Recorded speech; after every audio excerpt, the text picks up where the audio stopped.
Muli kaming lumalapit sa iyo at nakikiusap na patnubayan mo kami sa iyong mga salita. Ang mga salitang ito na aming babasahin sa huling bahagi ng Matthew chapter 7 ay magbigay nawa sa amin ng pagkaunawa ng aming kalagayan sa harapan mo. Dalhin mo kami sa pagsisisi at pananampalataya. Pagtibayin mo ang aming pananampalataya sa iyo at ang aming paninindigan sa aming pagkapit kay Kristo at pagpapasakop kay Kristo. Inilalapit namin sa iyo ang aming mga kaloob-looban sapagkat ikaw ay naghahangad ng katotohanan mula sa aming mga puso.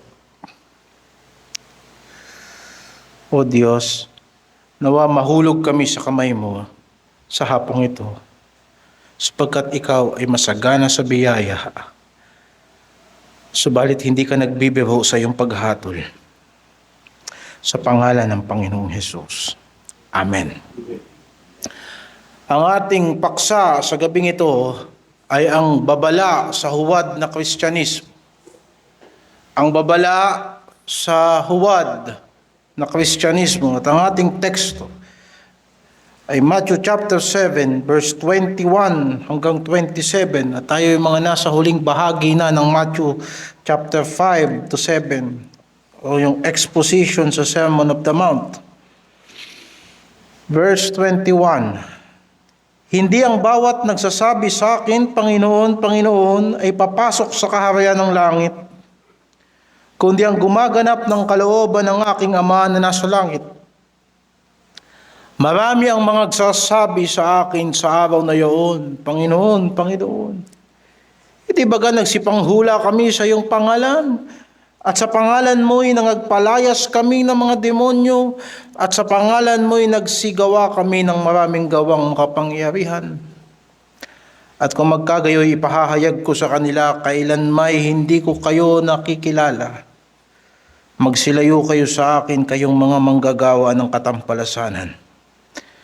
Kaya't ang bawat dumirinig ng aking mga salitang ito at ginaganap ay matutulad sa isang taong matalino na itinayo ang kanyang bahay sa ibabaw ng bato at lumagpak ang ulan at bumaha at umihip ang hangin at hinampas ang bahay na iyon at hindi nabagsak sapagkat natatayo sa ibabaw ng bato.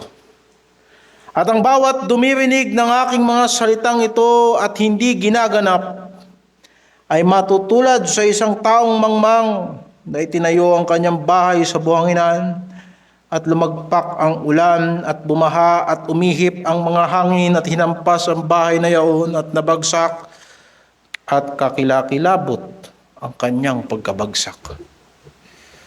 Salamat sa pagkabasa ng salita ng Panginoon.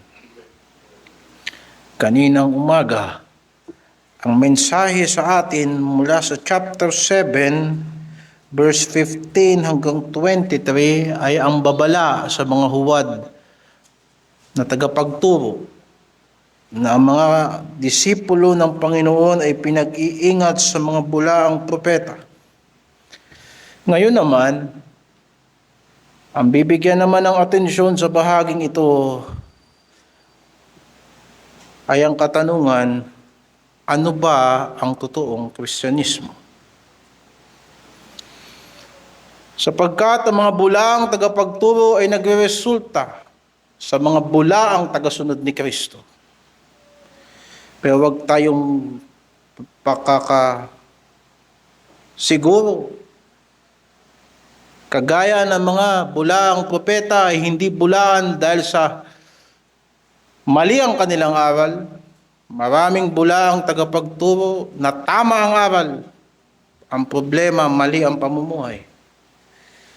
Ay ganun din naman ang mga bulaang Kristiyano ay maaari ding matagpuan sa mga tunay na iglesia ng Panginoon sapagkat sila ay nangapakinig ng salitang tunay, datapwat hindi nagsipagganap, hindi nagsipagsampalataya sa mga dalisay na salita ng ating Panginoon. ang mga disipulo ng Panginoong Hesukristo ay unang tinawag sa pangalang Kristiyano ayon sa Gawa 11:26 sa Antioquia. Sa simpleng pag-unawa, ang salitang Kristiyano ay nangangahulugan, literal na nangangahulugang tagasunod ng Panginoong Hesukristo. Mga taong kay Kristo. Ang Kristiyano ay taong tumatalima sa aral ni Kristo at nagpapasakop sa kanyang paghahari at namumuhay alang-alang sa kanyang pangalan.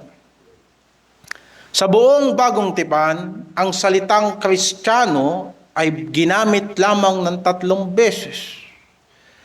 At sa tatlong beses na ginamit ang salitang Kristiyano, magkakaroon tayo ng pangunawa kung ano ba ang Kristiyano. Una, sa Acts chapter 11 verse 26, makikita natin na ang pagiging Kristiyano ay tumutukoy sa komunidad ng mga alagad na nagkatipon-tipon para sa aral ng Panginoon na itinuturo ng mga apostoles.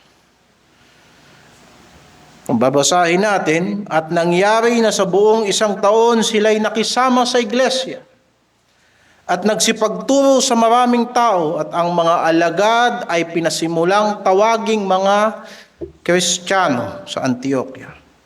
Ang pangalang Kristiyano ay unang inugnay sa isang iglesia na masigasig sa aral ng mga apostoles. Hindi ito ibinigay sa mga nominal na mananampalataya o mga mananampalataya sa pangalan lang, kundi sa mga taong hayagang nakikilala bilang mga alagad ni Kristo. Isa pa, obserbahan natin, hindi tinawag ng mga taga-Antioquia ang sarili nila na Kristiyano. Ibang tao ang tumawag sa kanila. Nakita sa paraan ng kanilang pagtitipon-tipon. Nakita sa kanilang doktrina na sila'y nagkakatipon sa pangalan ni Kristo. Sila'y nagkatipon para sa pagsamba kay Kristo. Ang itinuturo nila si Kristo. Ang pinaglalaganap nilang ebanghelyo ay ebanghelyo ni Kristo. Ang ipinamumuhay nila ay ayon sa ebanghelyo ni Kristo. Kaya't ang tunay na Kristiyano ay hindi hiwalay sa iglesia ng ating Panginoong Hesus at sa katotohanan ng kanyang salita. Makikilala mo ang Kristiyano sa pakikibahagi niya sa isang lokal na iglesia na nagtataglay ng mga aral ni Kristo. Pangalawa, sa chapter 26 verse 28 ng Acts 26 verse 28, dito naman ay tumutukoy sa paninindigan ng mga alagad. Kanilang ipinangangaral sa sanlibutan na si Jesus ay ang Kristong Hari, ang Mesiyas, ang inaasahan nilang darating na magsasaayos ng lahat ng bagay. Na si Jesucristo ang tagapagligtas. Na kay Jesucristo ay may mayroong muling pagkabuhay ng mga patay. Ito ang dahilan kung bakit si Pablo ay nakulong. At yan ang konteksto ng ating babasahin sa Acts 26:28. At sinabi ni Agripa kay Pablo, sa kakaunting paghikayat ay ibig mo akong maging Kristiyano. Pinapakita na mga kinikilalang Kristiyano ay mayroong pinatotohanan sa kanilang buhay. Kapag ikaw ay tinawag na Kristiyano sa pagpapakilala ng Biblia, meron kang pagpupursige na ipakilala si Kristo sa ibang tao. Ikaw man ay nakatanikala o ikaw man ay malaya. At ito ay pinatutunayan nila sa kanilang salita at sa kanilang pamumuhay. Ang pagiging Kristiyano ay hindi lamang panloob na damdamin. Kung naramdaman mong Kristiyano ka, ay hindi nangangahulugang Kristiyano ka nga at hindi ito isang pribadong paniniwala. Ang Kristiyano ay inilagay sa sanlibutang ito para maging ilaw ng sanlibutang ito. At walang nagsisindi ng ilawan at pagkatapos ilalagay sa ilalim ng takalan, kundi ito ilalagay sa lugar na makikita ng mga tao. Ang mga Kristiyano ay nangangaral na si Jesus ay darating, na si Jesucristo ay hari ng mga hari at Panginoon ng mga Panginoon. Ang kanilang pananampalataya ay pinatutunayan nila sa pamagitan ng kanilang pamumuhay.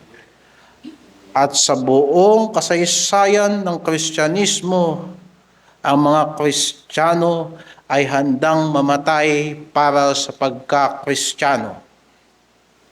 At yan papasok yung pangatlo. Sa unang Pedro 4:15 hanggang 16. 1 Peter 4:15 hanggang 16. Ito ay tumutukoy na kapag kasinabing Kristiyano, ito ay klase ng pagtitiis. Ito ay klase ng pagtsatsaga. Ito ay klase ng pagpapakasakit alang-alang sa Panginoong Hesukristo. Ano sinasabi ni Pedro? Ngunit huwag magbata ang sino man sa inyo na gaya ng mamamatay tao, o magnanakaw, o manggagawa ng masama, o gaya ng mapakialam sa bagay ng iba. Ngunit kung ang isang tao ay magbata na gaya ng Kristiyano, ay huwag mahiya, kundi luwalhatiin ang Diyos sa pangalang ito. Sa buong kasaysayan, ang Kristyanismo ay laging pinag-uusig.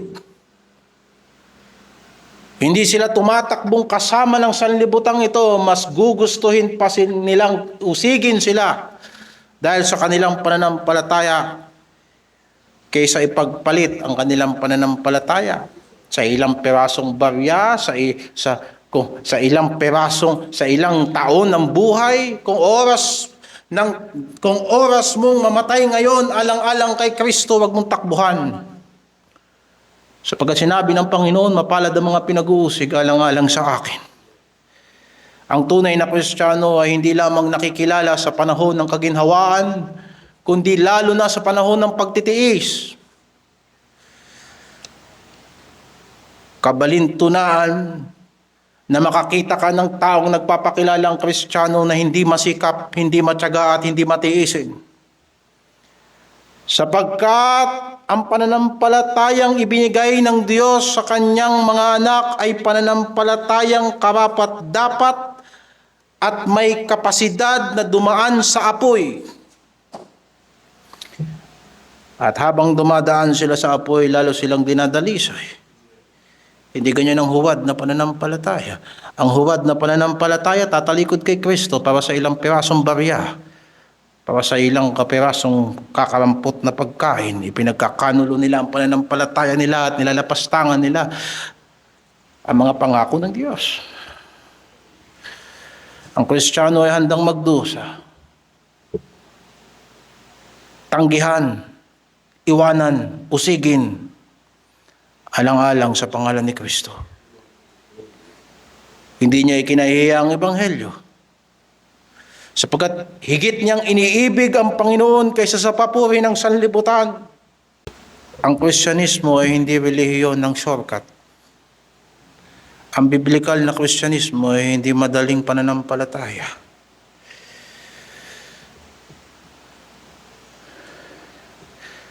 Ang ganitong pagpapakilala ay akma lamang doon sa mga taong tatahak sa makipot na landas, na sinasabi ng Panginoon, magsikap kayong pumasok sa makipot na landas.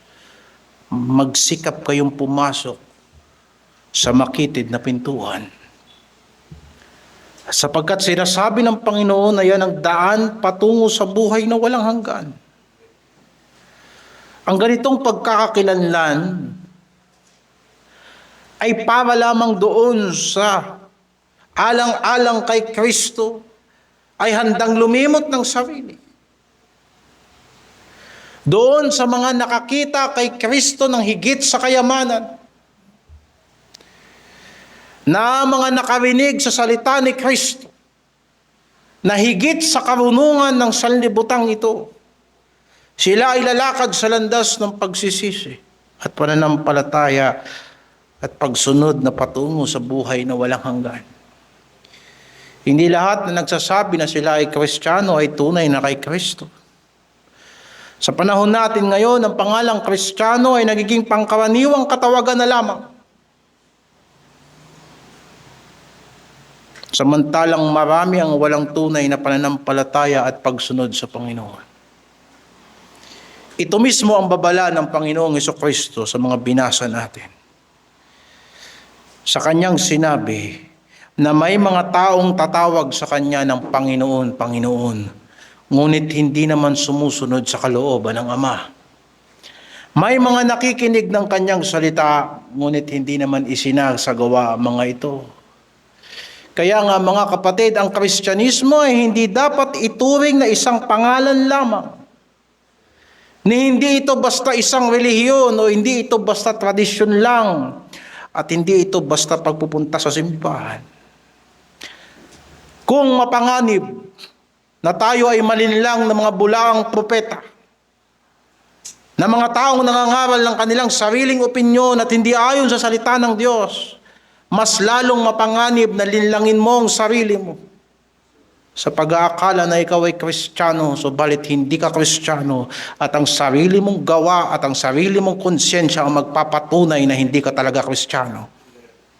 Ang pinakamatinding pandaraya ay yaong iniisip ng tao na siya'y ligtas, samantalang siya ay wala pala kay Kristo, na hindi siya pinapatnubayan ng Espiritu Santo. Wala siyang inisip kundi pera, kayamanan, pag-iimbot, kahalayan, at alang-alang sa salitang biyaya, hindi na kailangang pagsisihan ng lahat ng yan at hindi na kailangang talikuran ng lahat ng yan. Mga kapatid, hindi yan ang biblikal na Kristyanismo. Ang doktrinang ipinahahayag ay hindi una sa lahat para siyasatin ang puso ng iba. Sinasabi ng banal na kasulatan, huwag humatol ng hindi mahatulan. Pero bakit? Anong sinasabi ng Panginoon sa atin? Unahin nating hatulan ng sarili natin. Ituwid natin ang sarili natin. At ito ang turo ng Apostoles. Sinabi ng Apostol Pablo sa 2 Korinto 13:5. 2 Corinthians 13:5, si Pablo mismo ay sumulat sa mga taga-Korinto, siyasatin ninyo ang inyong sarili kung kayo'y nangasa pananampalataya. Subukin ninyo ang inyong sarili. Kaysa subukin mo ang iba, subukin mo ang sarili mo kung talagang ikaw ba'y sumasampalataya kay Kristo. Hindi ba ninyo nalalaman sa ganang inyong sarili na si Kristo ay nasa inyo? Maliban na nga kung kayo'y itinakwil na. Ngayon, dalawang bagay ang pagtutuunan natin ng pansin. Ang una ay ang mga maling pagkaunawa sa pagiging Kristiyano. Mga misconception sa pagiging Kristiyano. At pangalawa, anong hamon sa mga taong nagpapakilalang sila'y Kristiyano? Ano ang mga maling pagkaunawa sa pagiging Kristiyano? Bumalik tayo sa verse 21 hanggang 23 at basahin natin. Hindi bawat nagsasabi sa akin, Panginoon, Panginoon, ay papasok sa kaharian ng langit, kundi ang gumaganap ng kalooban ng aking Ama na nasa langit. Marami ang magsasabi sa akin sa araw na iyon, Panginoon, Panginoon. Hindi baga nagsipanghula kami sa iyong pangalan? At sa pangalan mo'y nagpalayas kami ng mga demonyo, at sa pangalan mo'y nagsigawa kami ng maraming gawang makapangyarihan. At kung magkagayoy ipahayag ko sa kanila, kailan may hindi ko kayo nakikilala, magsilayo kayo sa akin, kayong mga manggagawa ng katampalasanan. Ang mga salita ng Panginoong Hesukristo ay isa sa pinakamatinding babala laban sa huwad na Kristyanismo. Hindi niya inilarawan dito ang mga pagano. Ang mga talatang ito ay hindi bumabanggit sa mga taong sumasamba sa araw, sumasamba sa bato, sa kalikasan. Hindi niya binabanggit dito yung mga taong hindi nagkaroon ng kaalaman tungkol sa biblikal na doktrina. Hindi niya binabanggit dito yung mga taong masuwayin lang. Ang binabanggit niya sa talatang ito, mga taong nag-aangkin na sila'y kabilang sa kaharian ng Diyos. Mga taong nagsasabing sila'y kay Kristo. Hindi niya tinutukoy ang mga Muslim dito. Ni mga Buddhist. Kung titignan mo, ang unang nililinis ni Kristo rito, yung sarili niyang bahay. Ibang usapin yung mga bagay na binanggit ko kanina. Sapagkat walang ibang daan patungo sa Diyos maliban kay Kristo. Si Kristo lang ang daan, buhay at katotohanan. At sasabihin ko ng buong puso, kahit ano pang pinaniniwalaan ng tao, siya man ay Muslim, siya man ay Hudyo, siya man ay Buddhist, siya man ay Hindu, hindi siya makakarating sa Diyos maliban na tanggapin niya si Jesucristo na Panginoon at tagapagligtas. Walang iba. Pero dito sa binasa natin, walang ibang sinasabihan ng Panginoon dyan maliban sa mga nagpapakilalang Kristiyano.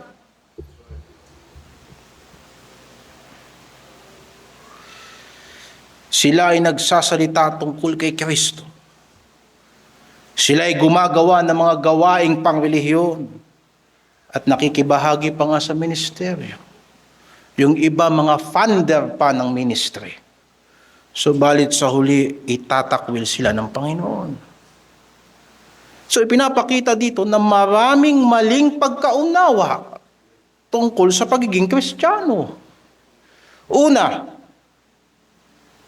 ang pagiging Kristiyano ay hindi lamang pagpapahayag ng pananampalataya habang namumuhay sa pagsuway.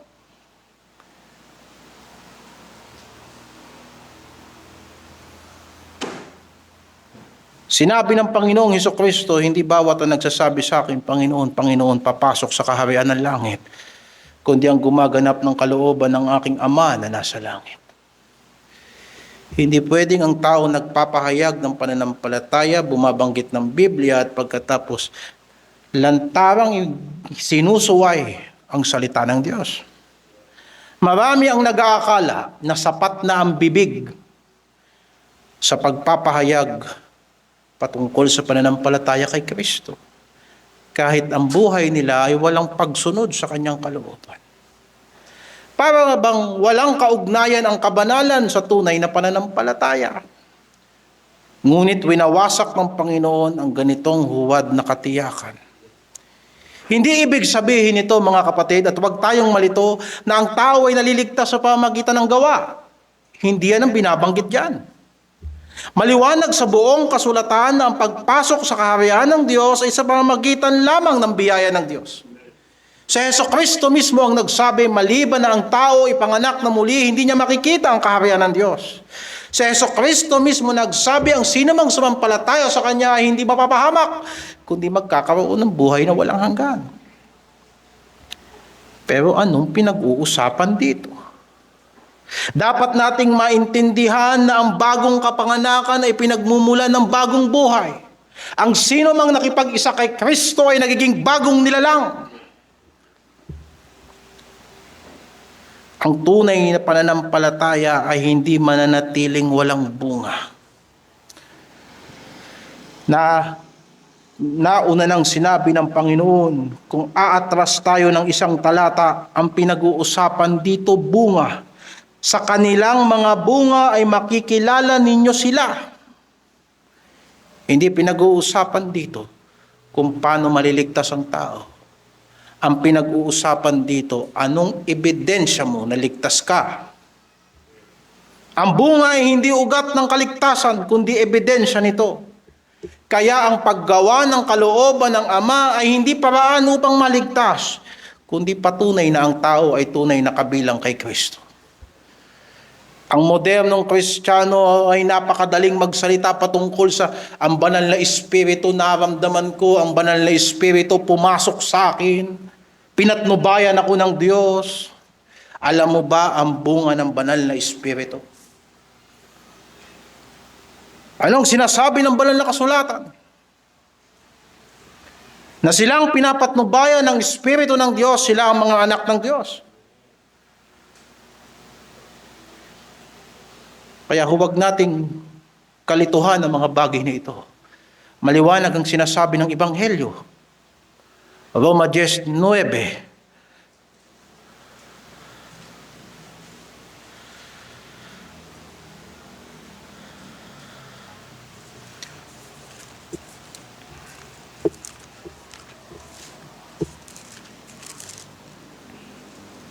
Sapagkat kung ipahahayag mo ng iyong bibig si Jesus na Panginoon, at sasampalataya ka sa iyong puso na binuhay siyang maguli ng Diyos sa mga patay, ay maliligtas ka. Sapagkat ang tao ay nananampalataya ng puso sa ikatutuwid at ginagawa sa pamamagitan ng bibig ang pagpapahayag sa ikaliligtas. Sapagkat ang taong nananampalataya ng puso sa ikatutuwid at ginagawa sa pamamagitan ng bibig ang pagpapahayag sa ikaliligtas. Sapagkat sinasabi ng kasulatan, ang lahat ng sa kanya'y nagsisampalataya ay hindi mapapahiya. Sapagkat walang pagkakaiba ang Hudyo at ang Griego. Sapagkat ang Panginoon din ay siyang Panginoon ng lahat at mayaman siya sa lahat ng sa kanya'y nagsisitawag. Sapagkat ang lahat ng nagsisitawag sa pangalan ng Panginoon ay maliligtas. Yan ang kaparaanan ng kaligtasan. Subalit lagi nating tatandaan na ang kaligtasan may resulta sa buhay ng tao.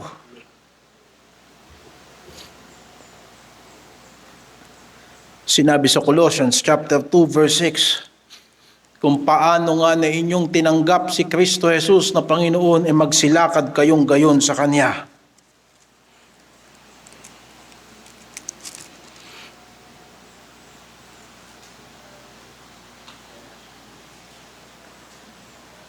Ngayon, silipin natin itong talatang ito.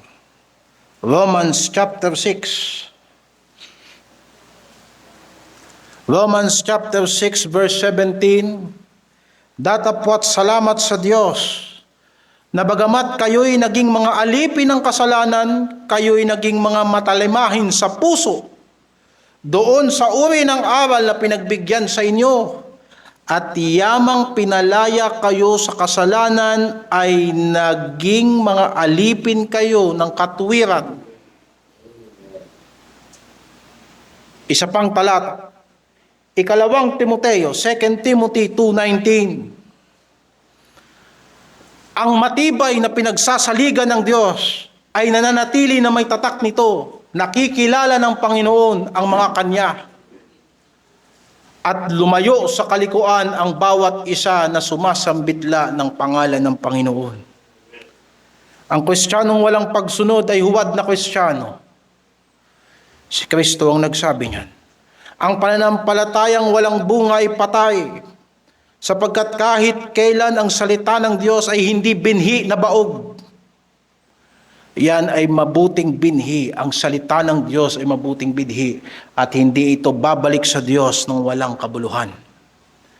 Ang taong tunay na ipinanganak na muli ay hindi lamang nagsasabing si Jesucristo ay Panginoon.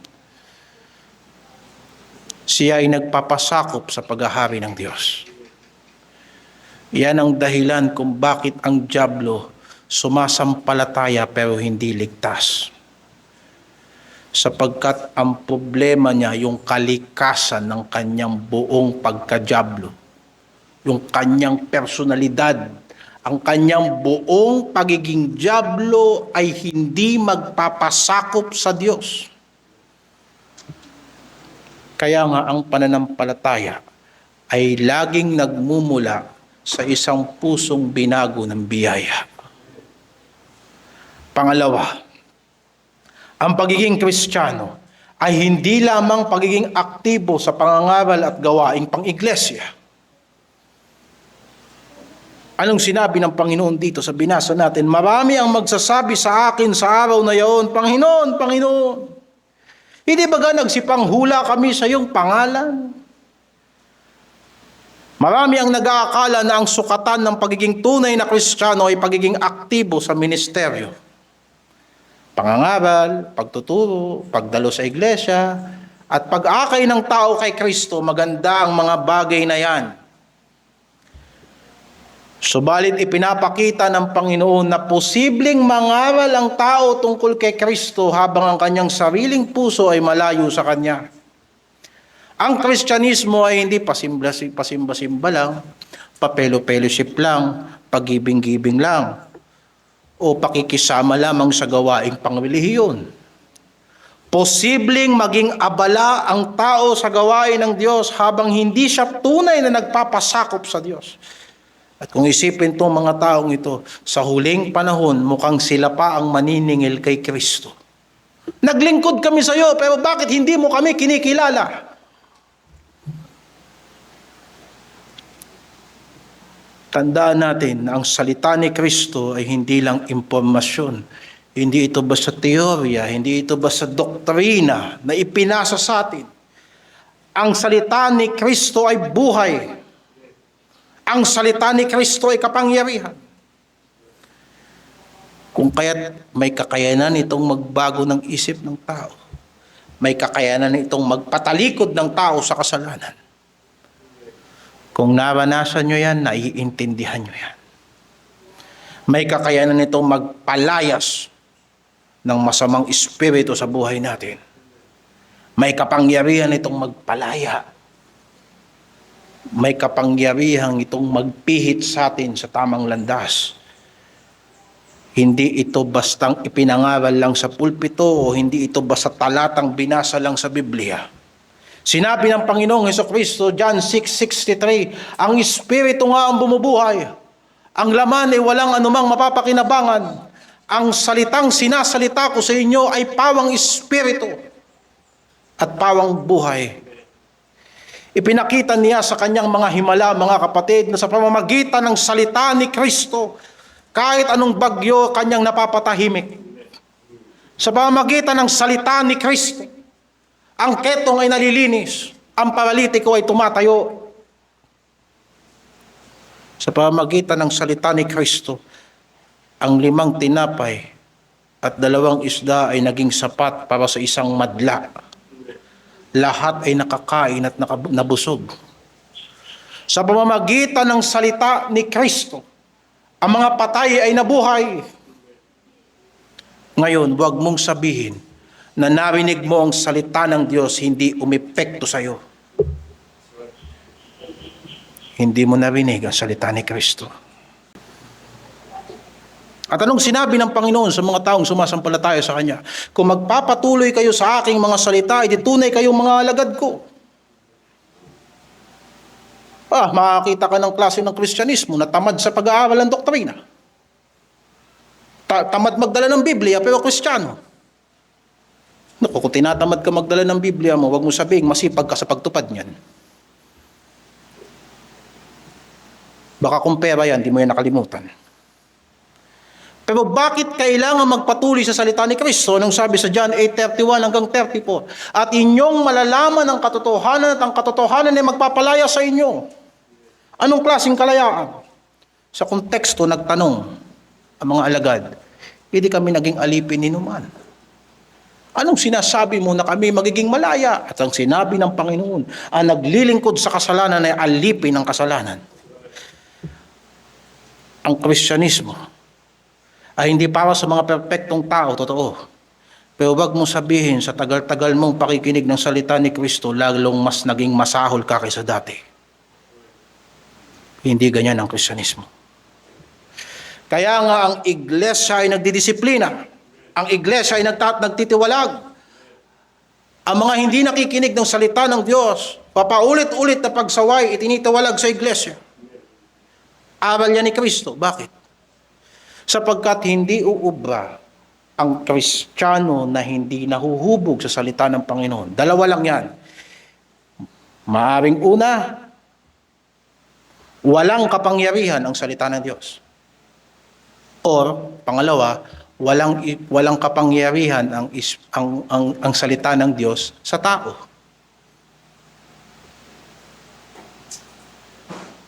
Huwag nating sabihin na kung may pagkukulang sa pagtanggap natin ng salita ng Diyos, ang salita ng Diyos ang mali. Hindi. Hindi. Sinabi sa John 10:27, nakikilala ng mga tupa ang boses ni Kristo at sila'y susunod sa Kanya. Isa pa, nang umakyat ang Panginoong Hesukristo sa langit at ang mga apostoles ay naiwan, sila'y nagpatuloy na ituro ang mga doktrina ni Kristo. Anong naging resulta ng kanilang pagtuturo? Nabuo ang komunidad ng mga Kristiyano. Kahit hindi maniniwala ang sanlibutan, at sasabihin nila na hindi sapat ang salita ng Diyos para buuin ang iglesia. Ayon sa halimbawa ng mga apostoles, silang nagsipagpanatili at nagsipagpatuloy sa doktrina ng mga apostol ay nagsama-sama rin sa pananalangin at nagsama-sama rin sa pagsasama sa isa't isa. Sila ang nagdamayan sa araw ng kahirapan sa kanilang pagsunod sa aral ni Kristo. Ang salita ng Diyos ang bumubuo ng iglesia. Hindi music ang bumubuo ng iglesia. Hindi programa ang bumubuo ng iglesia. Hindi charity works ang bumubuo ng iglesia. Ang bumubuo ng iglesia ay salita ng Diyos. Dahil makikita mo lang ang mga tao sa simbahan na nagtatapat sa mga gawaing pangkomunidad at paglilingkod, yung mga taong natutong mamuhay sa salita ng Diyos. Napakahirap kayang gumawa ng mabuti sa masamang tao. Pero bakit mo gagawin? Sapagkat ang salita ni Kristo ay may kapangyarihan sa buhay mo. Mahirap kaya magpatawad ng paulit-ulit. Pero bakit mo gagawin? Kasi may kapangyarihan ang salita ni Kristo sa buhay mo. Bakit ka magsisikap para sa ikabubuti ng kapatid mo? Samantalang ikaw ay walang-wala rin. Sapagkat iyong tinanggap ang salita ni Kristo na kung anong gusto mong gawin sa iyo, yun din ang gawin mo sa kapatid mo. At iyong iibigin ang iyong kapwa gaya ng iyong sarili.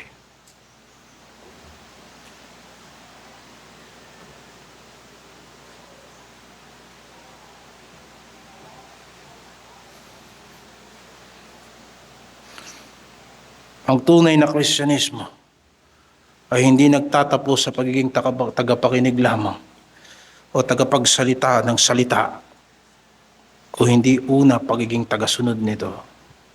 Pangatlo, ang pagiging Kristiyano ay hindi nasusukat sa makapangyarihang gawa o tagumpay ng ministeryo.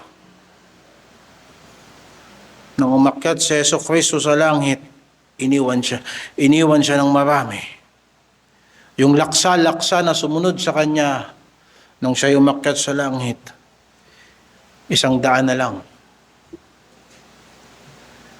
Ang katapusan ng mga alagad ay puro kamatayan, maliban kay Juan na in-exile sa Patmos. Pero karaniwan, tinitignan ng tao ang tagumpay sa panahong ito sa yaman at dami. Anong sabi ng mga tao? Sabi ng Panginoon sa Kanya sa huling araw, sa pangalan mo'y nagpalayas kami ng mga demonyo, at sa pangalan mo'y nagsigawa kami ng maraming gawang makapangyarihan. At kung magkagayoy, ipahahayag ko sa kanila, kailan may hindi ko kayo nakikilala. Magsilayo kayo sa akin, kayo mga manggagawa ng katampalasanan. Marami ang nagpapalagay na ang sukatan ng pagiging tunay na Kristiyano ay tagumpay sa ministeryo. Dami ng tagasunod. Laki ng impluwensya. Kung kaibigan mo ba si Mayor? Kilala mo ba si gobyerno? Kilala mo ba si congressman? O nakakapangaral ka ba sa Malacanang? O pagkakaroon ng pambihirang karanasan? Ngunit ang mga ito ay hindi katiyakan ng tunay na kaligtasan. Sa buong Sermon of the Mount, paulit-ulit na itinuwid ng Panginoong Hesukristo ang paimbabaw na kabanalan ng mga eskriba at pariseo. Ang hinihingi niya ay hindi panlabas na relihiyon, kundi pusong nagpapasakop sa Diyos. 5:48 ng Matthew, mababasa natin, kayo'y mga pakasakdal na gaya ng inyong ama sa kalangitan na sakdal. Ito'y higit na katuwiran na nagmumula sa pusong mapagpakumbaba at magtitiwala sa Panginoon. Hinihimok niya ang mga nakikinig sa Kanya na hanapin ang katuwiran ng Diyos. Ano ba ang matuwid? Hindi ayon sa opinyon ng tao, kundi ayon sa opinyon ng Diyos. Hanapin ang paghahari ng Diyos. Ang Kristyanismo ay pananampalatayang kinikilala ni Kristo. Sapagkat liban dito, bawat gawang pangrelihiyon ay paggawa rin ng kasamaan. Bawat mga bagay na inaakala ng taong banal na gawain, subalit hindi nakaugat sa salita ni Kristo, ay paggawa ng kasalanan sa harapan ng Diyos. Bawat pagdadasal kay Maria na hindi naman nakasulat sa salita ni Kristo, ay paggawa ng kasalanan sa harapan ng Diyos. Bawat pagpapakasakit at pagbubuhat ng krus para mabawasan ang kanilang mga kasalanan, ay paggawa ng kasalanan sa harapan ng Diyos. Bawat pagsisikap para sa sariling kaligtasan, pagsunod sa kautusan para maging matuwid sa harapan ng Diyos, ang lahat ng iyan ay paggawa ng kasalanan sa harapan ng Diyos. Lalong higit, kung ang relihiyon na kinakaaniban ng tao, mayroon pang isa pang tipan, higit sa tipan ni Kristo. At diyang ka mamumuhay, nagkakasala ka sa harapan ng Diyos. Sapagkat sinasabi ng kasulatan, ang sino mang magdadagdag sa lahat na nakasulat dito ay dadagdagan din ng parusa. Ang huling tipan ay nangangahulugan na ito'y katuparan ng lahat ng sinabi ng Diyos nung una pa.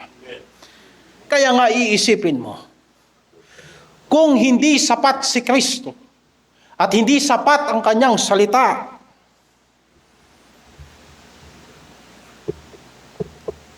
nagkamali ang Diyos sa kanyang mga pangako. Subalit, kung matapat ang Diyos at tunay na isinugo niya si Jesucristo sa sanlibutang ito para maging natatanging tagapagligtas ng tao, wala nang ibang daan maliban sa Kanya. Wala nang ibang doktrina maliban sa sinabi niya. Wala nang handog para sa kasalanan maliban sa katawan ni Kristo. At wala nang ibang buhay na dapat lakaran ng tao maliban sa daan na sinasabi ni Kristo. Kung tunay na dahil sa pag-ibig ng Diyos, isinugo niya ang kanyang anak sa sanlibutan para maging kaligtasan ng tao. Hindi mahalaga kung nagpapakilala tayong kilala natin ng Diyos. Sapagkat sinabi ni Tito, maraming nagpapakilalang kilala nila ang Diyos, subalit sa mga gawa ay kanilang tinatanggi ang kapangyarihan ng Diyos. Hindi importante kung kilala mo si Kristo. Ang importante rito, kilala ka ba ni Kristo? Kinikilala ba ni Kristo sa pamamagitan ng kanyang salita ang iyong paglilingkod? Sapagkat kung ito'y salita ng Diyos, eh di dapat ang paglilingkod natin dapat nakikita ayon sa pamantayan ng salita ng Diyos. Sa bandang huli, ang salita ni Kristo ang magiging batayan ng paghatol. Ngayon, ano ang hamon sa mga nagpapakilalang Kristiyano? O sa ating lahat, ano ang hamon sa atin? Bilang mga Kristiyano, itutuloy natin sa verse 24 hanggang verse 27. Matthew 7 verse 24 hanggang 27. Ang bawat dumirinig ng aking salitang ito at ginaganap ay matutulad sa isang taong matalino na itinayo ang kanyang bahay sa ibabaw ng bato, at lumagpak ang ulan at bumaha at umihip ang mga hangin at hinampas ang bahay na yaon at hindi nabagsak, sapagkat natatayo sa ibabaw ng bato. Ang bawat dumirinig ng aking mga salitang ito at hindi ginaganap ay matutulad sa isang taong mangmang na itinayo ang kanyang bahay sa buhanginan, at lumagpak ang ulan at bumaha at umihip ang hangin at hinampas ang bahay na yaon at nabagsak at kakilakilabot ang kanyang pagkabagsak. Sa pagtatapos ng Sermon of the Mount, inilagay ng Panginoong Hesukristo ang bawat nakikinig sa kinakailangang pagpapasya. Hindi ito doktrina para lumalim tayo sa kaalaman sa Biblia. Kailangan tayong magpasya. Hindi sapat ang tagapakinig lamang at hindi aksidente na papakinggan natin ang salita ng Diyos. Sapagkat pag narinig mo ang salita ng Diyos, may sisingilin na sa iyo ang Diyos. Gaya ng nasusulat sa Kanya na maraming ibinigay, maraming hahanapin. Ang tunay na usapin dito, kung maririnig ng tao ang salita ng Diyos, ano ang kanyang gagawin? Hindi ito basta simpleng intelektual na pagsang-ayon. Naniniwala ka ba sa mga bagay na ito? Sasabihin ng tao, naniniwala ako. Pero pagkatapos, hindi siya aayon sa mga daan ni Kristo. Ito ay nagre-resulta sa aktual na pagsunod. Hindi nagtatapos sa pagbabago ng puso ang pagliligtas ng Diyos. Sapagkat kung tunay na niligtas ng Diyos ang iyong puso, magkakaroon ka ng patotoo. Kagaya ng sinasabi ng kasulatan, at ilalagay ko ang aking espiritu sa loob ninyo upang kayo'y lumakad sa aking mga panuntunan. Ngayon, kung totoo yang sinasabi ng banal na kasulatan, nasaan ang resulta ng pananampalataya ng marami na nagsasabing sila'y tumanggap kay Kristo? Nasaan ang paglakad sa panuntunan ni Kristo? Nasaan ang pagpapasakop sa salita ng Diyos?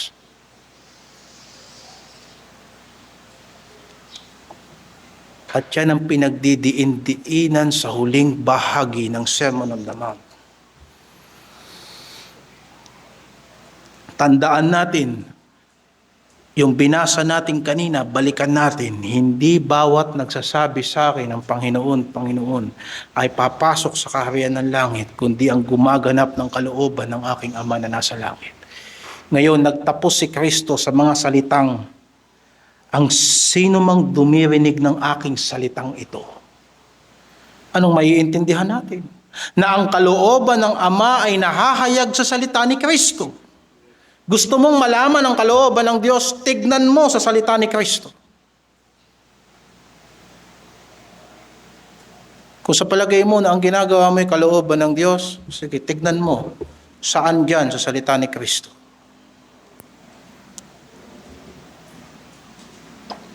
Makikita natin yan sa context ng isang buo.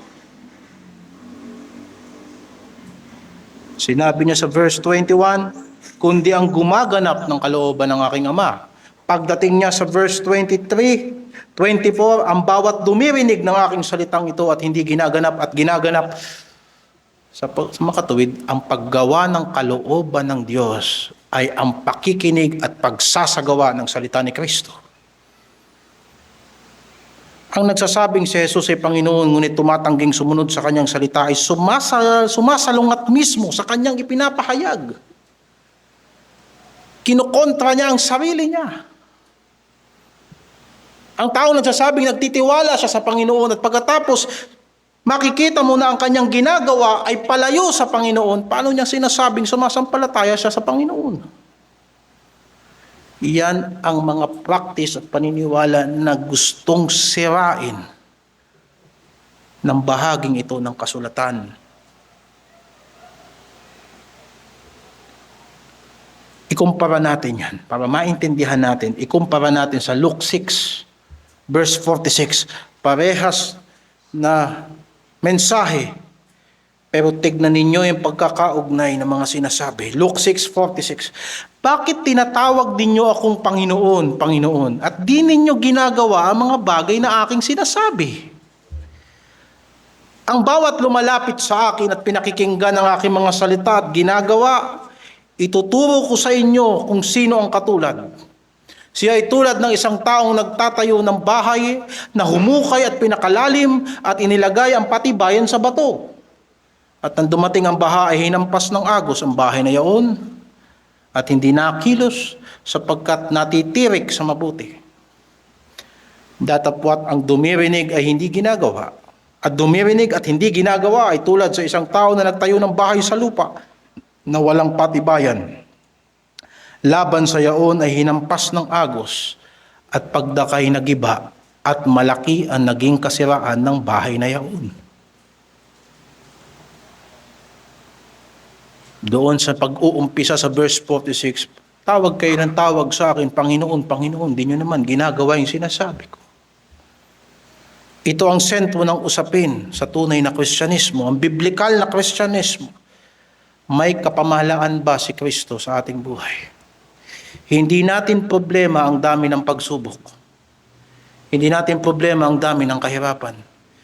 Hindi natin problema ang dami ng uusig sa atin, sapagkat kung ikaw ay makikinig sa salita ni Kristo at magsasagawa ka nito, titibay ka kahit gaano kahadlangan.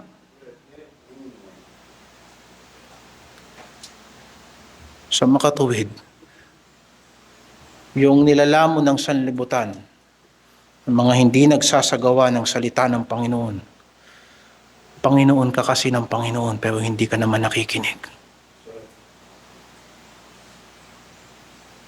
Ang mga pagsubok na ito na pinahihintulutan ng Panginoon sa buhay natin, yan din ang nagpapakita kung totoo ba tayong Kristiyano. Kaya nga makipot ang daan. Huwag nating sisihin ang daan ng Panginoon na mahirap. Bakit? Sapagkat sa pagtitiwala kay Kristo na nagre-resulta sa pagsusunod sa kanyang kalooban, diyan natin nakakayang dumaan sa lahat ng mahirap na daan. Pero ang mga peking pananampalataya, umpisa lang yan, ang umpisa, hindi yan tatapusin. Hindi dahil sa ayaw nilang tapusin, kung hindi dahil sa hindi sila nakakaugat. Kinig sila ng kinig ng salita ng Panginoon, hindi sila nagdidesisyon.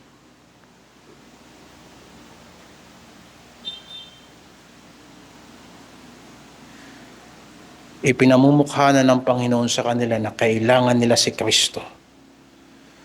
Sa palagay nila, hindi nila kailangan. Tatlong bagay. Ang matalinong tao ay hindi lamang nakikinig sa salita ni Kristo, kanya tong isinasagawa. Iginaya ng Panginoon ang taong gumaganap ng kanyang salita sa matalinong tao na nagtayo ng matibay na bahay sa ibabaw ng pundasyong matibay. Ang karunungan dito ay hindi simpleng kaalaman sa doktrina. Maaring marami ka nang napakinggang salita ni Kristo at ilang taon ka nang nakikinig ng salita ng Panginoon, pero ang tanong, ilan sa mga napakinggan mo ang ipinamuhay mo? Yun ang kadahilanan kung bakit maraming problema ang mga Kristiyano na paulit-ulit lang at hindi nalalagpasan. Sa tuwing sila'y bumabagsak at sila'y babangon, para silang palaging nagsisimula. Sapagkat ang matalinong tao nakikinig at nagsasagawa. Ang tunay na karunungan ay pananampalatayang kumikilala sa kapamahalaan ng salita ni Kristo at umayon dito. Hindi ba sa negosyo ganito ang ginagawa natin? Pag alam natin kikita tayo at nakita natin na marami ang bumibili ng isang produkto, kung marami tayong kapital, doon natin binubuhos.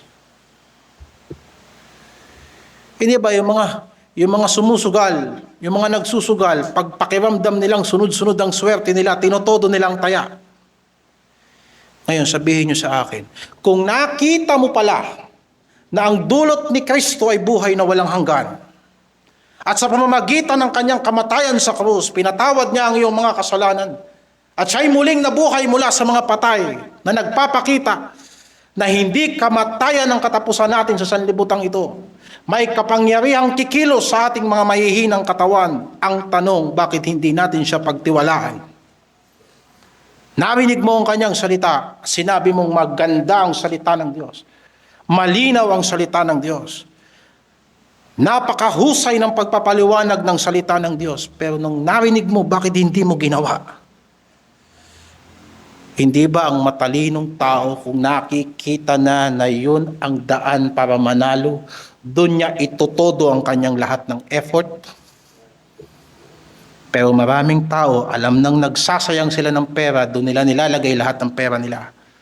Nilalagay nila sa bisyo, nilalagay nila sa mga taong hindi na pagkakatiwalaan. Pero hindi natin gagawin yan kay Kristo. Kung sinasabi ni Jesucristo na siya'y Panginoon, nakita natin kung paano siya naging Panginoon. Maliban na lang kung hindi nyo talaga nakita. At doon pumapasok ang issue ng pagiging tunay na Kristiyano.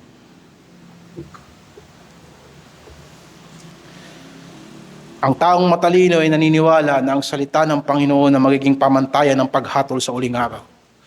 Sinasabi mo na ang pinaka-importanting bagay, handa ka nang humarap sa Diyos sa anumang oras na ikaw ay mamatay. Ngayon tatanungin kita, kung ngayong gabi mamamatay ka na at haharap ka sa Diyos, sa palagay mo, anong sasabihin sa iyo ng Panginoon?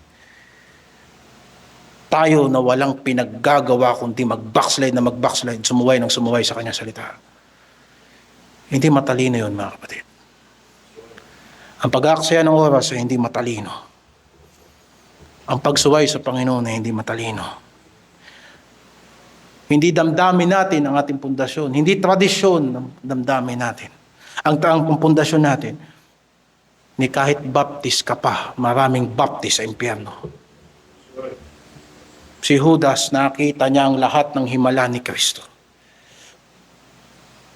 Kung naintindihan niya talaga ang himala ni Kristo, hindi ba pagtitiwalaan niya si Kristo hanggang wakas? Nakita niyang nabuhay ang mga patay. Nakita niyang lumakad ang pilay. Nakita niyang lumakad si Kristo sa tubig.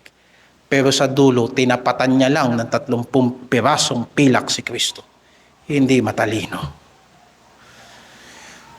Kung sugal yan, baka inilagay mo lahat ng pera mo sa mabilis na kabayo. Ang hangal ay nakikinig, ngunit hindi nagpapasakop. Ang mangmang ay kapareho din ng matalino sa isang bagay. Pareho silang nakikinig ng salita ng Panginoon. Nako, ang mga tao sa sobrang sama ng kanilang konsyensya, pag sinabing Bible study, hindi, tanggap ko namang lahat yan. O, punta tayo sa church, makikinig tayo ng salita ng Diyos. O, sige, makinig tayo ng salita ng Diyos. Pare-parehas lang. Lahat tayo may oportunidad na makapakinig sa salita ng Panginoon. At mapalad ka kung nakapakinig ka ng pangangaral na nabasa mo mismo rito. At hindi hinokus-pokus ang mensahe. Ngunit, hanggang doon lang ang hangal. Ang hangal ay nakikinig ngunit hindi nagsasagawa. Hahanga siya sa aral ni Kristo. Sasang-ayon dito at magpapakilalang Kristiyano. Yung mayamang tao sa Matthew chapter 19, gusto niya rin pumasok sa buhay. Nagtanong siya kay Kristo kung anong mabuti. Sinagot siya ni Kristo, pero sa dulo, nung nalaman niya ang sagot, umalis siyang malungkot. Sapagkat mahirap para sa isang mayamang tao na walang inisip kundi pera at material na pumasok sa kaharian ng Diyos. Sapagkat susunod ka kay Kristo, anong mapapala mo kay Kristo? Pero hindi siya lalalim. Hindi siya magkakaroon ng pundasyon. Darating ang unos, babagsak ang kanyang bahay. Oh, at ang nakakalungkot pa ito, ganito. Hindi pa dumarating ang tunay na pagsubok, nakikita pa lang nila ang pagsubok sa malayo, marami nang tumatalikod na kaagad.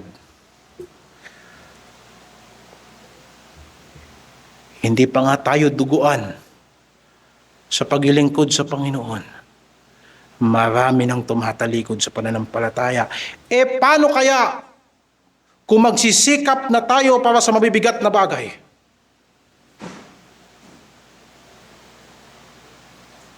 Pagdalo mo pa lang ang pag-uusapan, nahihirapan ka na, paano pa kaya kung magre-raise tayo ng 1,000,000 para bilhin ang loteng ito? Sa palagay mo, pera ang usapin dyan? Hindi. Ang usapin dyan, katapatan. Kung hindi ka magiging matapat sa isang araw, bakit ka magiging matapat sa 1,000,000? Alam natin kung anong mabuti. Pero ang pinagkaiba ng hangal sa marunong, pagsasagawa. Kaya ang pagtitiwala sa hindi matapat na tao ay kagaya ng isang ngiping putol at binti, buto sa binti na putol.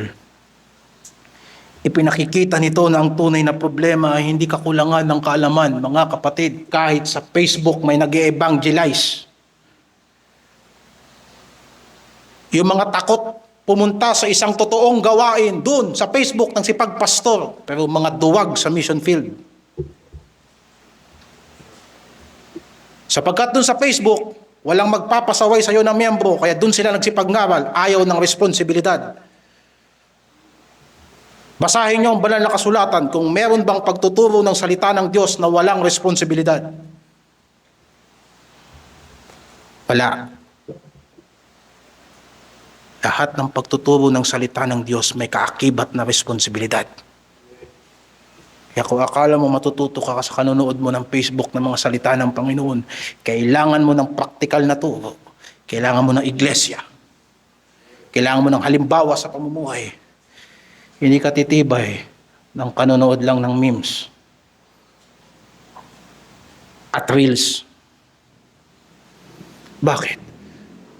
Dahil titignan mo ang pamantayan ng pagiging Kristiyano.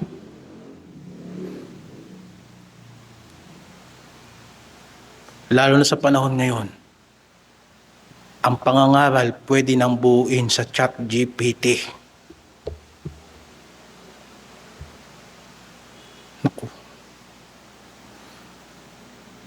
Ang hindi pagsunod sa salita ni Kristo pagkatapos na makarinig tayo ng katotohanan ay tanda na hindi nakikita ng tao ang tunay na halaga ng salita ng Panginoon. At hindi lamang para sa ngayon, kundi para sa buhay na walang hanggan. At kung sasabihin ng isang tao na nauunawaan niya ang aral ni Kristo, ngunit patuloy pa rin nasusuway, wala siyang ibang dinadaya, sarili lang niya. Walang pinagkaiba yun na ipinagdadasal mo sa Diyos yung mga bagay na alam mo na hindi gusto ng Diyos sa ipagdasal mo. Walang pinagkaiba yun doon. Sinasabi ni Santiago, datapwat maging tagatupad kayo ng salita at huwag tagapakinig lamang na inyong dinadaya ang inyong sarili. Kung nasasaktan tayo sa salita ng Diyos, hindi dahil sa hindi tayo mahal ng Diyos. Kung hindi tayo kay Kristo, panahon na para lumapit kay Kristo. At kung tayo naman ay kay Kristo, subalit ang ating landas ay lumilihis, panahon na para seryosohin natin ang pakikinig ng kanyang salita. Hindi dahil sa hindi tayo mahal ng Diyos. Binasa ng kapatid natin sa Bible reading kaninang umaga, anak ko, huwag mong iwalang bahala ang pagtutuwid ng Panginoon, sapagkat itinutuwid ka niya para hindi dumating yung panahon na sasabihin sa iyo ng Panginoon, hindi kita kilala.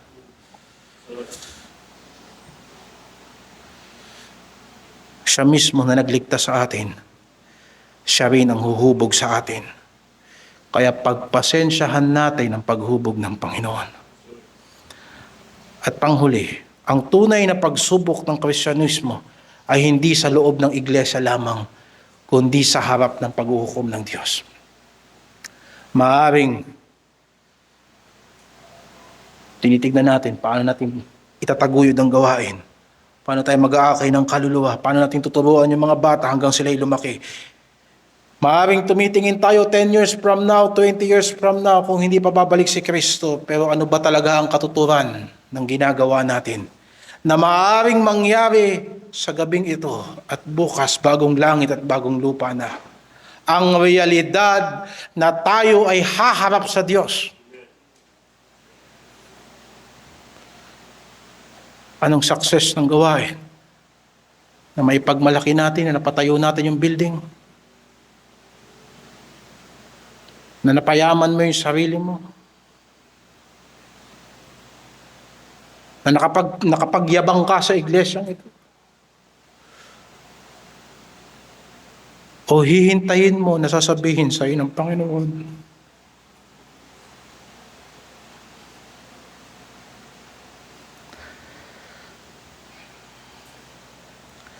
Mabuting gawain aking tapat na lingkod.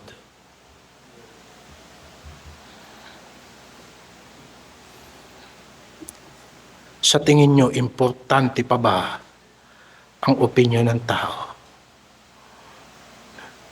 Importante pa ba kung magagalit ang tao pag nagsabi ako ng totoo?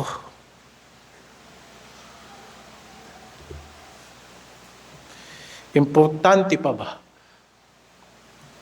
kung mapaghulihan na ako sa mabilis na takbo ng sanlibutang ito? Kung magiging huli naman ako dahil nanatili ako sa kung gustong gawin ng Diyos. Hindi na importante. Sapagkat lahat ng ginawa natin na hindi kalooban ng Diyos, walang halaga. Lahat ng pagod mo na hindi para kay Kristo, walang halaga. Lahat ng taong nakilala mo, lahat ng taong minahal mo na hindi ka minahal at minahal mo na minahal ka rin. Kung hindi yan kalooban ng Diyos, walang halaga. Lahat ng pinag-aralan mo, lahat ng pinagsikapan mo, lahat ng inipon mo, kung hindi para kay Kristo, walang halaga. Sapagkat sa Kanya ang lahat ng bagay. Maging mga pamunuan, maging mga kapangyarihan, lahat ay ginawa para sa Kanya at sa pamamagitan Niya. May dalawang bahay na itinayo. Parehong mukhang matatag. Nung una, parang walang problema. Tumayo ba yung bahay na itinayo sa ibabaw ng bato? Tumayo. Tumayo ba yung bahay na itinayo sa buhanginan? Tumayo din.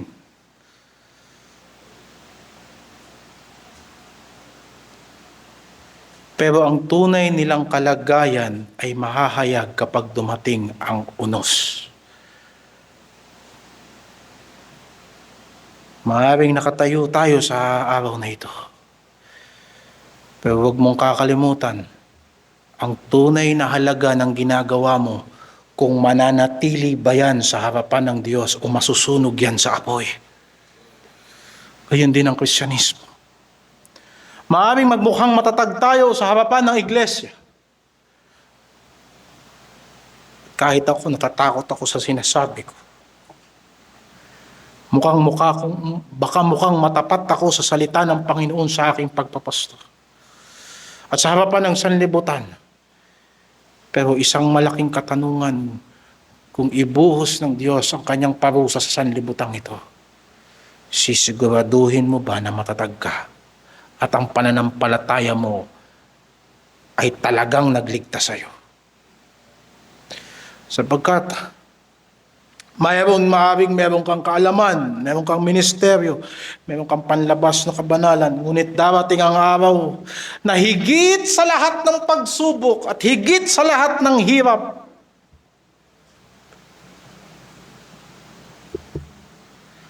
ang nag-aapoy na mata ng Diyos, na kung saan susukatin niya ang lahat at walang matitira sa bato, sa ibabaw ng bato, na mga yabang na itinatayo natin ngayon, walang matitira. Sa harapan ng Diyos na tumutupok na kagaya ng apoy. Dahil kung titignan ninyo yung konteksto ng Matthew chapter 7, hindi yan pinag-uusapan basta tatag lang sa pagsubok sa daigdig na ito. Nakakonekta yan sa issue ng paghuhukom. Basahin nyo ng isang diretso, yung 21 hanggang 27. Issue yan. Na sa araw na haharap ka sa Panginoon at sasabihin mo sa Kanya, Panginoon, Panginoon. Papapasukin ka ba niya? O sasabihin niya sa'yo, hindi kita kilala.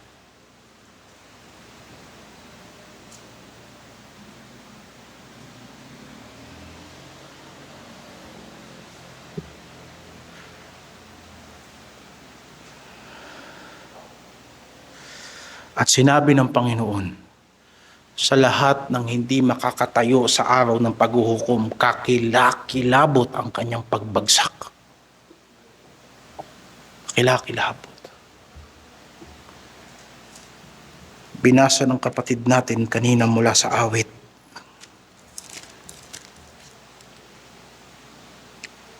Ang masama ay hindi gayon, kundi parang ipa na itinataboy ng hangin, kaya't ang masama ay hindi tatayo sa paghatol. Ni ang makasalanan man sa kapisanan ng mga matutuwid, sapagkat nalalaman ng Panginoon ang lakad ng mga matuwid, ngunit ang lakad ng masama ay mapapahamak. Kaya ang hamon ng Panginoon, huwag maging tagapakinig lamang. Magpasakop tayo sa salita ng Diyos. Anong silbi na sinasabi ng ibang mga nagpapakilalang Kristiyano, mga Baptist mababagsik sa doktrina, di mo naman sinusunod.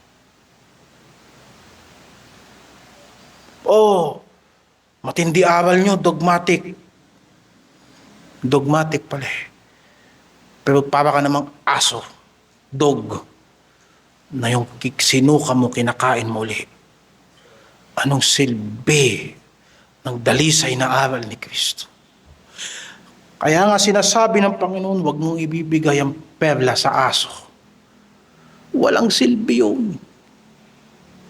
Makikinig lang sila pagkatapos hindi nila gagawin at pagkatapos sila naman ang magagalit sa iyo.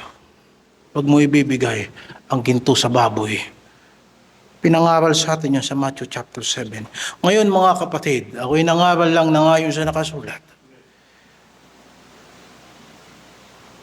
Pero kung nakatagpo tayo ng pag-asa kay Kristo, meron tayong pag-asa kay Kristo. Sapagkat nasusulat, wala ng hatol ang sino mang nakipag-isa kay Kristo. Sino ang wala ng hatol? Yung nakipag-isa kay Kristo. Yung nakipag-isa kay Kristo. Hindi basta ginagamit lang si Kristo. Nakipag-isa kay Kristo. Yung nakisama kay Kristo. Yung sumuko kay Kristo. Yung namatay kasama ni Kristo. At muling nabuhay kasama ni Kristo. Sa pamagitan ng pananampalataya sa Kanya. Wala nang anumang hatol ang mga nakay Kristo. Ngayon, kung kayo ay kay Kristo, ang pangangaral sa gabing ito ay pag-asa.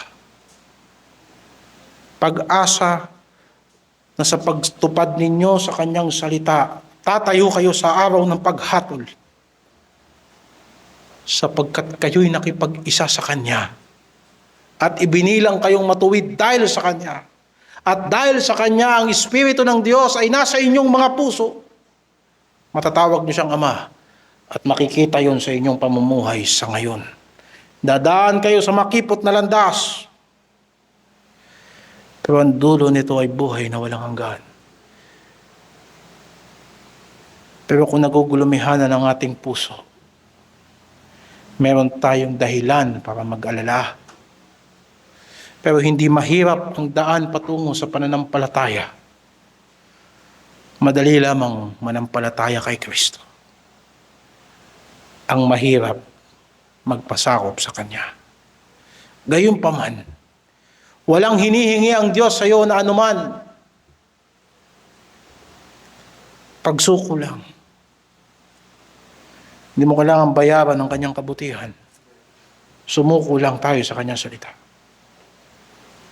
Wala nang iba.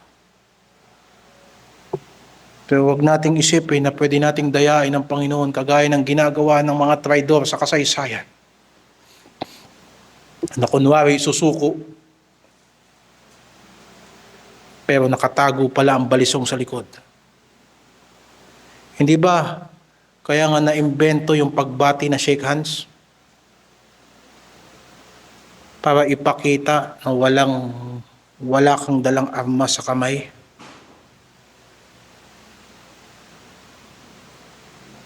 Ganon din ang pakikipagkasundo kay Kristo. Alam ng Panginoon kung may nakatago kang balisong sa likod at makikipagkasundo ka sa Kanya. Alam niya kung hindi ka talaga nagpapasakop sa Kanya. Alam niya kung gagamitin mo lang siya para hindi ka mahirapan sa panahon ito. Alam niya yun. Pero ano pang saysay? Ano pang saysay na hindi tayo sumuko sa Panginoon? Ano pa? Pag nasa bingit ka ng kamatayan, tatawag ka rin sa Panginoon.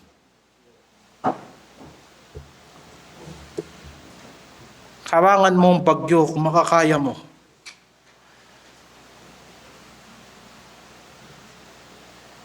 Takasan mo ang lindol o hulaan mo kung kailan darating ang lindol.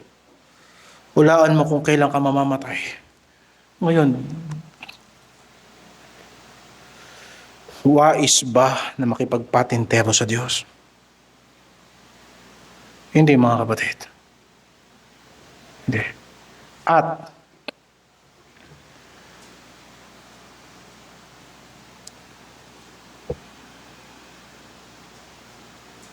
pakinggan natin ang salita ng Panginoon. Yan ang pangangaral sa atin sa gabing ito. Sa pangalan ng Panginoong Jesucristo. Amen. O Diyos, Ama namin, kami ay nakatayo sa harapan mo na may pagkatakot sa iyo.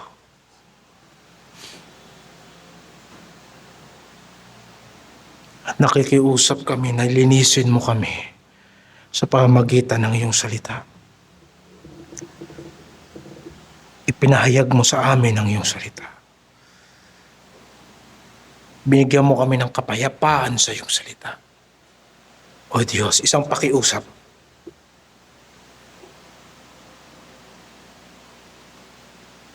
Na bawat salitang namumutawi sa pulpitong ito na mula sa iyong salita, sa patnubay ng banal na Espiritu, nawa ito ang maging buhay ng iglesia.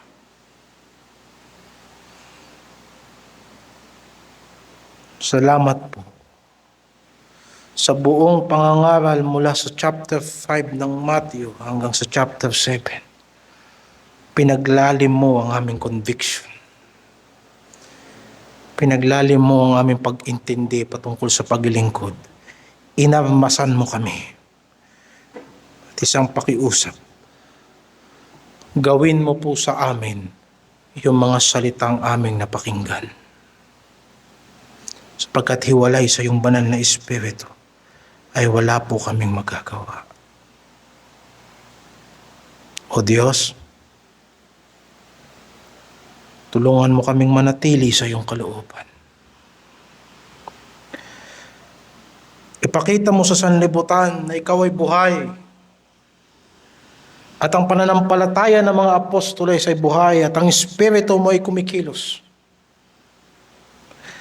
At ipakita mo na lahat ng ginawa namin sa lugar na ito ay ayon sa iyong salita. Bigyan mo kami ng katatagan na kailangan namin. Bigyan mo po kami ng pangunawa na kailangan namin. Bigyan mo kami ng kahandaan ng isip at puso na kailangan namin. Panginoon, ikaw ang umaaliw sa mga tao sa pamamagitan ng iyong salita.